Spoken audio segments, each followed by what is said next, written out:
우리 성도님들 한 주간 평안하셨습니까? 옆에 계신 분들하고 우리 예수님의 마음을 담아서 활짝 웃으면서 사랑합니다, 축복합니다. 인사 한번 나누겠습니다.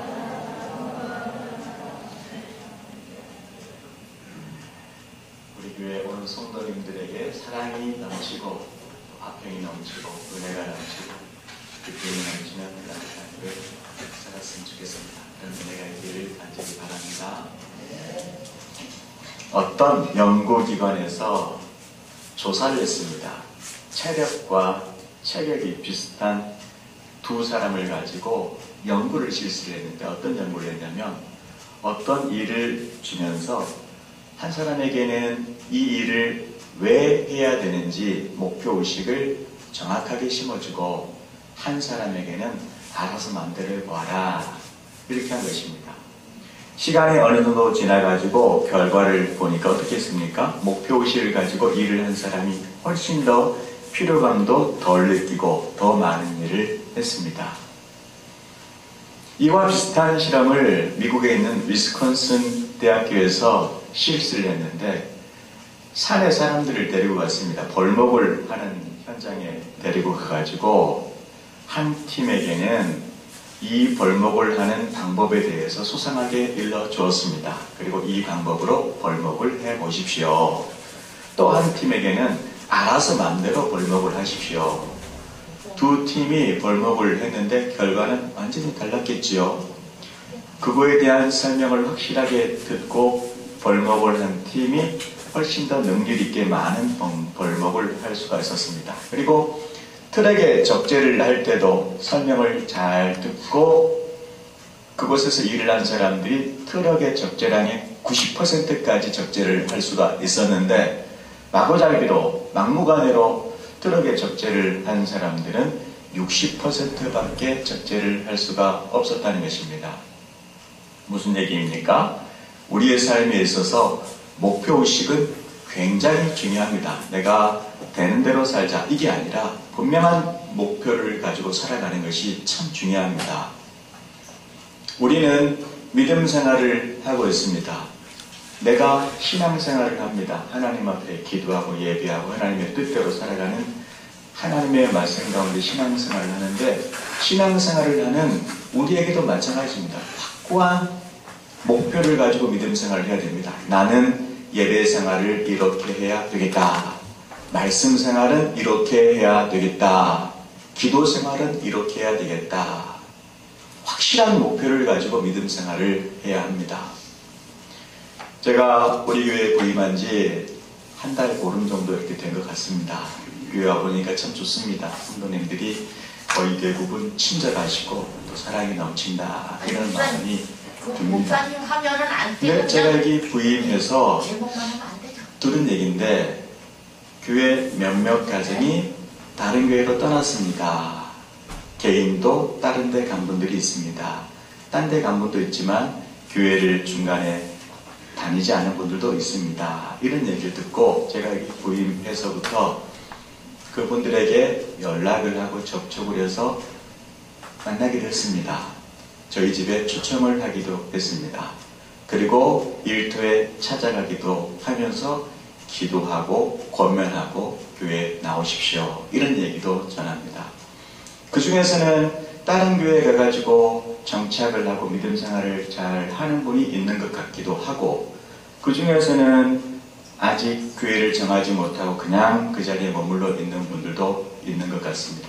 근데 우리는 어찌됐든 믿음 생활을 하지 않는 분들을 우리는 온 마음을 다해서 온 힘을 다해서 그들을 주님 앞으로 다시 교회로 이끌어야 됩니다. 그리고 설사 다른 교회에 정착을 해서 믿음 생활을 새롭게 시작을 한다고 해도 우리 교회에 그간에 오랫동안 정들고 믿음의 뿌리를 내리고 신앙을 가지고 살아갔던 사람들이 마음이 편하겠습니까?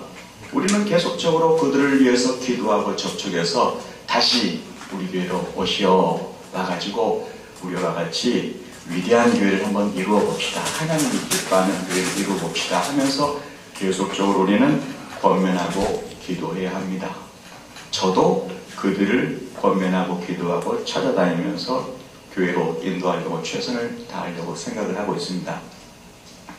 그런데 우리에게 중요한 사실이 하나 있습니다. 이게 무엇이냐면 교회 성도들이 나갔다고 한다면 새롭게 이곳에 들어올 사람도 많다는 것을 기억해야 됩니다. 교회 젊은 성도들이 나갔다면 새롭게 젊은 성도들이 들어올 수 있는 분들이 많다는 것을 기억해야 됩니다. 그런데 우리에게 있어서 중요한 게 뭐냐면 이 과정에 있어서 마음의 상처를 받고 실망하고 좌절이 있을 수가 있습니다. 그러면 안 되는 것입니다. 우리는 힘을 가지고 다시금 내가 열심히 주님 앞에 나아가고 기도하고 예비하고 말씀 가운데 살아가야 되겠다. 또 교회 안에서는 연합된 하나님의 귀한 공동체를 이루어서 하나님의 뜻을 이루는데 내가 최선을 다해서 기뻐하며 감사하며 은혜 충만한 삶을 내가 살아가야 되겠다. 이런 목표를 가져야 합니다. 실망하면 절대 안 됩니다. 실망하면 마귀가 좋아하는 것입니다. 좌절하면 마귀가 좋아하는 것입니다. 우리는 하나님의 사람으로 어떠한 경우에건 좌절하거나 실망할 수 없습니다. 이 세상에서 가장 불행한 사람이 있다고 한다면 내일에 대한 희망이 없는 사람일 것입니다. 저와 여러분들은 내일에 대한 희망이 분명합니다. 주님과 동의하는 삶을 살다가 주님께서 우리의 영혼을 부르시면 영원한 하나님의 나라 천국에 가는 것입니다. 제가 지금까지 사역을 하면서 이런저런 많은 일들을 보았습니다만은 참 지금도 마음이 아픈 그 모습을 본 게 아주 마음 가운데 머리 가운데 생생하게 남아있는데 제가 서울에서 부교육자 생활을 오랫동안 했습니다. 한 교회는 출석 성도 한 2,000명 좀 넘는 교회, 우리 기독교 대한 성결교회 첫 번째 교회, 모교회인 중앙성결교회에서 제가 부목사로 사역을 오랫동안 했었습니다. 그리고 서울 서지방에서 거기도 한 1,000여 명 이상 모이는 교회에서 부교육자 사역을 했습니다. 그런데 성도님들이 교회에 많이 계시다 보니까 연로하신 분들도 계시고 또 다치신 분들도 계시고 수술하시는 분들도 계시고 그러면 이제 우리 전사님들하고 또 부목사님들하고 어떨 때는 혼자 가기도 하고 전사님하고 같이 가기도 하고 신방을 갑니다. 가서 이제 말씀을 놓고 기도하고 권면하고 손잡아드리고 간절히 하나님의 은혜를 구하는 기도를 합니다. 그리고 신방을 마치고 이제 돌아오면 바로 엘리베이터가 있거나 계단이 있으면 다행인데 그렇지 않은 경우도 있습니다. 저기 삥 돌아가지고 복도를 거쳐가지고 삥 돌아가지고 저쪽에 있는 엘리베이터 타고 내려올 경우가 있습니다. 여름에 어느 날 여름인데 어느 복도 앞을 지나가게 되었습니다. 신방을 마치고 복도 앞을 지나가게 되는데 거기가 말기암 환자들이 모여있는 호스퍼스 병실이 거기에 있습니다. 병실 하나, 둘, 셋, 4개 정도, 3개 정도 이렇게 있는 그 앞을 이렇게 지나가게 되면 침대가 이렇게 여러 개가 있습니다. 호스피스 병동 앞을 이렇게 지나가는데 남자들이었었던 걸로 기억이 나는데 얼굴빛이 창백합니다. 이제 이 세상에서 얼마 남지 않은 그러한 시한부를 살고 있는 분들이 거기에 이렇게 누워 계십니다. 눈빛을 보면 초점을 잃은 것처럼 보입니다.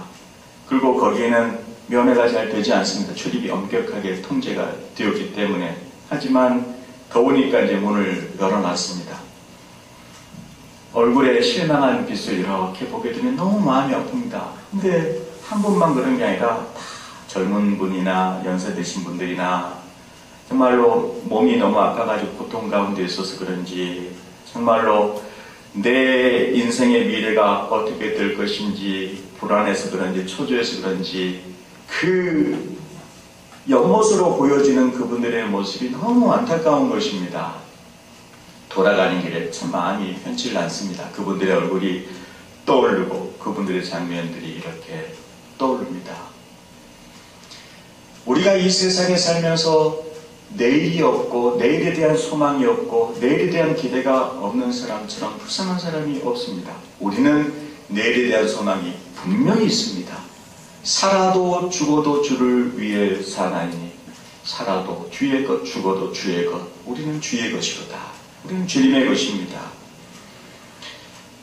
오늘 제가 소개하려고 하는 이 아브라함 창세기 12장의 말씀은 우리가 너무나 잘 알고 있는 말씀입니다. 아브라함의 전 생애를 살펴보면 한마디로 얘기하면 믿음의 조상이다 이렇게 얘기할 수 있지만, 아브라함의 생애를 조각 이렇게 살펴보면 그는 참 믿음이 없는 사람, 불신의 사람이었던 모습들이 굉장히 많이 나오고 있습니다.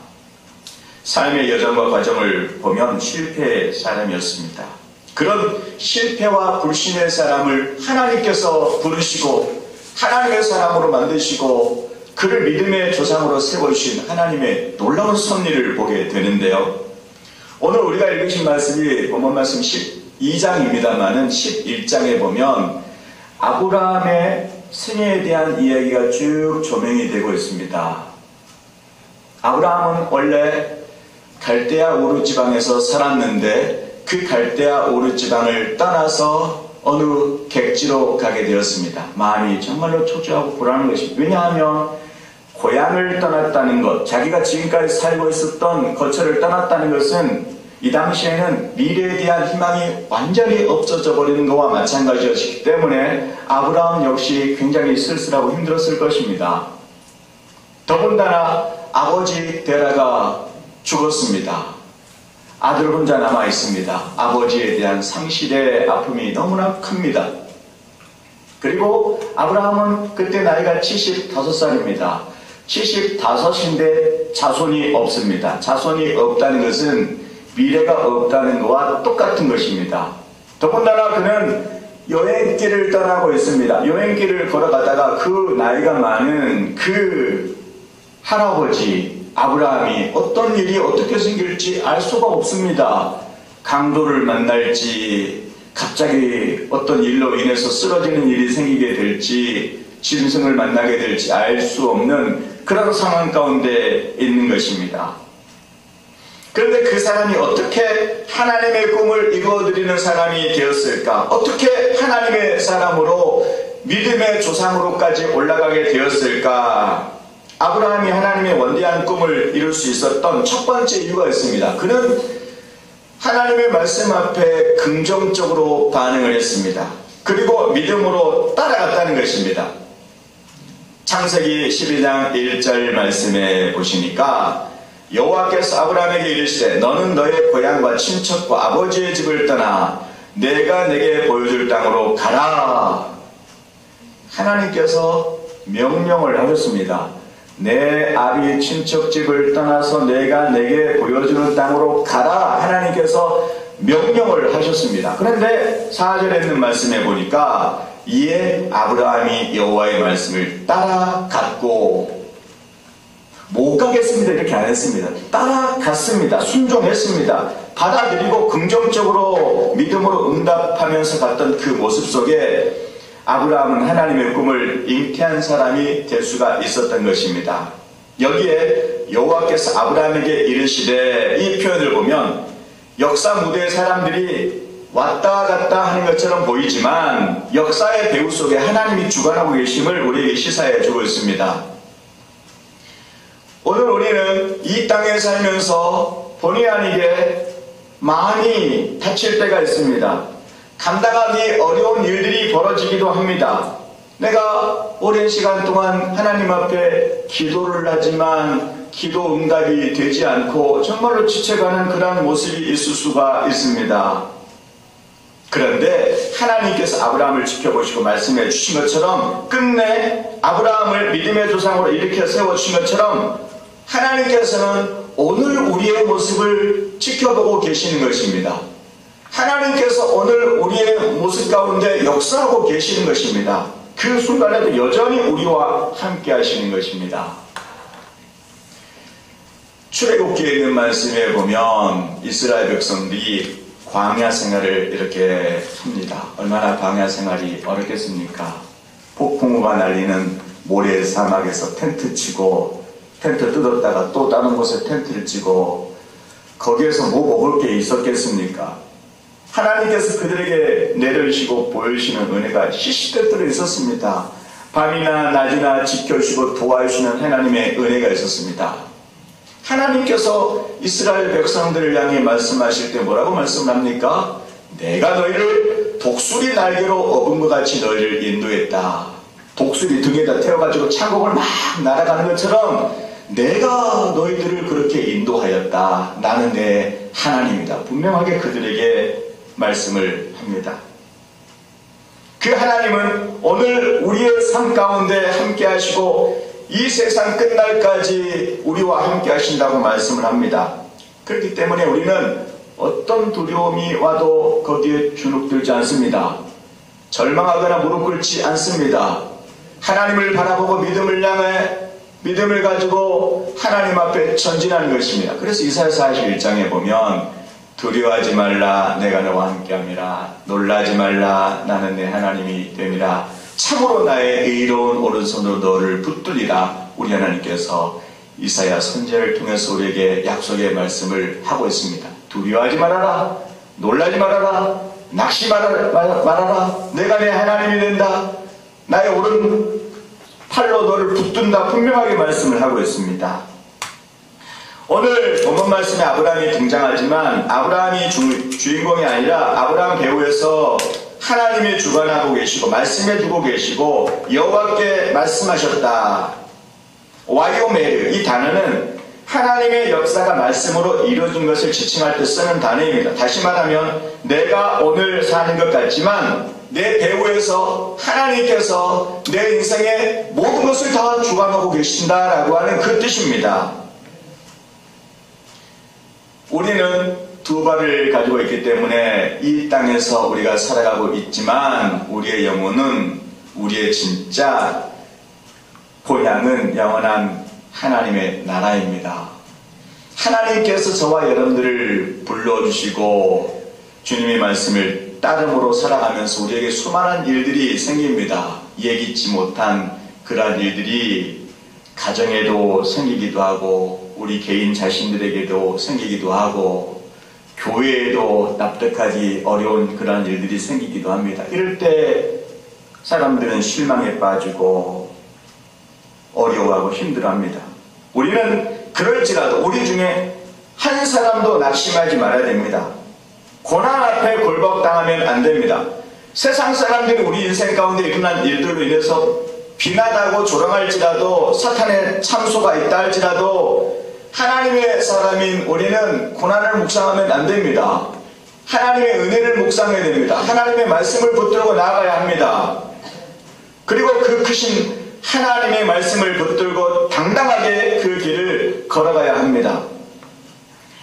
여러분 우리가 너무나 잘 압니다. 예수 그리스도가 없는 인생 아무리 화려하고요 돈이 많고 인물이 잘생기고 사회에서나 직장에서 아주 잘 나가고 일만 손대기만 하면 다 잘되고 성공하고 이러면 뭐합니까?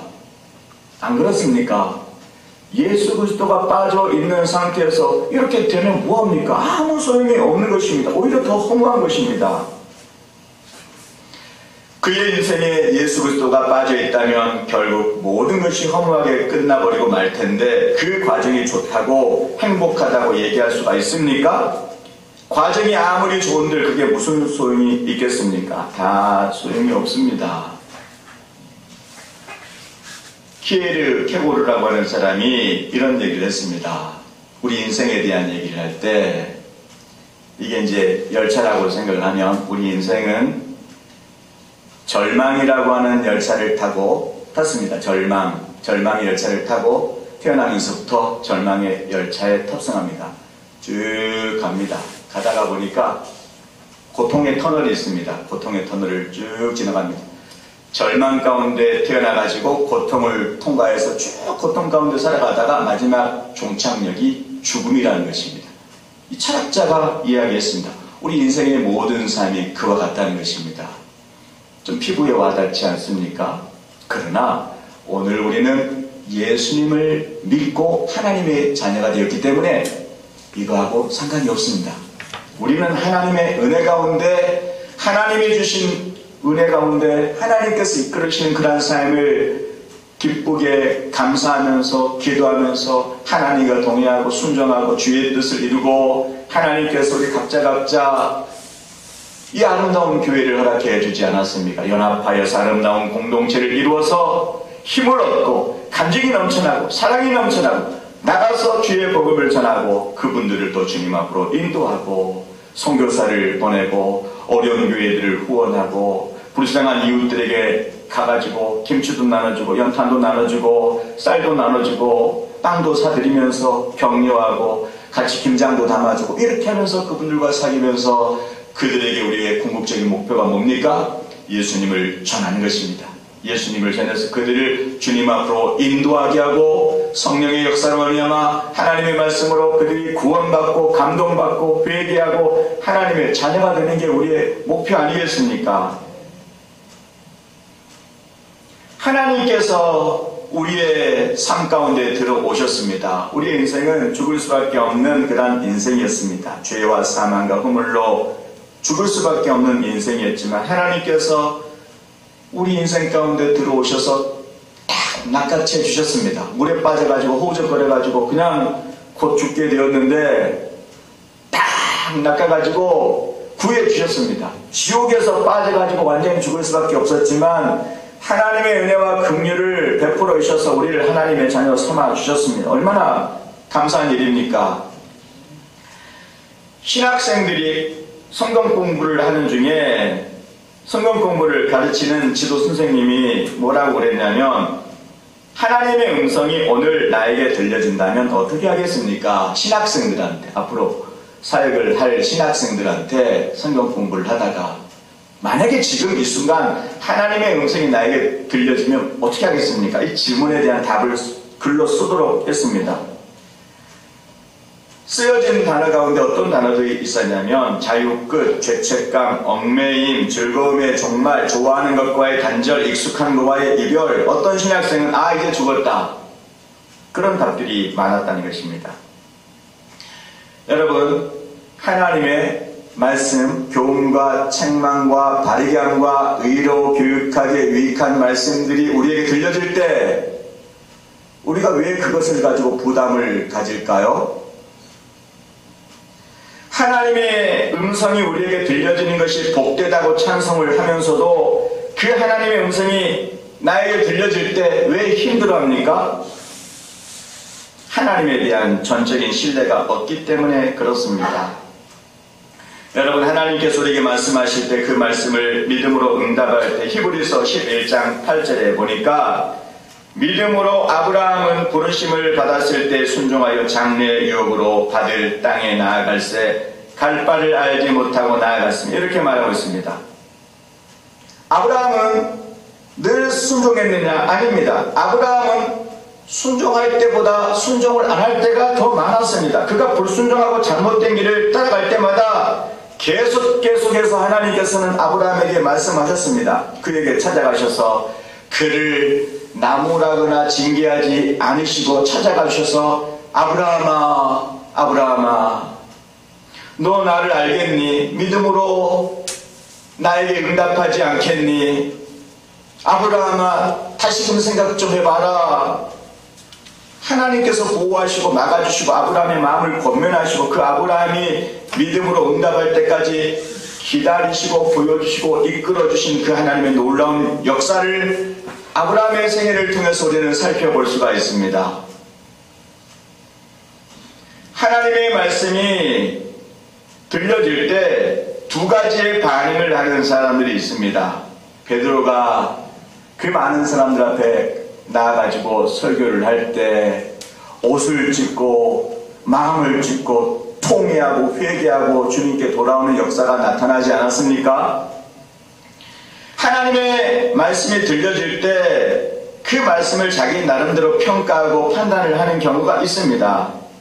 마음을 찢고 옷을 찢고 하나님 앞에 회개하는 심령이 있는가 하면 하나님의 말씀이 그대로 들려질 때 이것을 받아들이지 못하고 거부합니다. 인간적인 울분이 나옵니다. 그래서 나름대로 평가하고 판단을 합니다. 우리는 믿음 생활을 하면서 이 부분을 아주 조심해야 됩니다, 여러분. 하나님의 말씀에서 이렇게 하라고 말씀하시는데 하나님의 말씀을 제껴두고 자신의 나름대로 측정하고 판단하고 평가해서 하나님이 하시는 말씀을 듣고 알면서도 그것을 내가 행할 용기가 없습니다.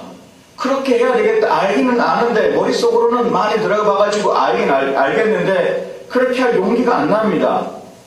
그리스도인의 사람과의 관계에서도 용기가 안 나니까 그런 것입니다. 그리스도인의 물질 생활에 있어서도 그렇게 할 용기가 안 나기 때문에 그렇게 하는 것입니다. 신앙생활을 하는 과정, 사회생활하는 과정 속에서도 용기가 나지 않습니다. 그러니까 양심이 좀 떨어지기도 하고 알기는 알지만 에라 모르겠다. 내 마음대로 해보자. 그래가지고 하고 싶은 대로 하자 이것입니다.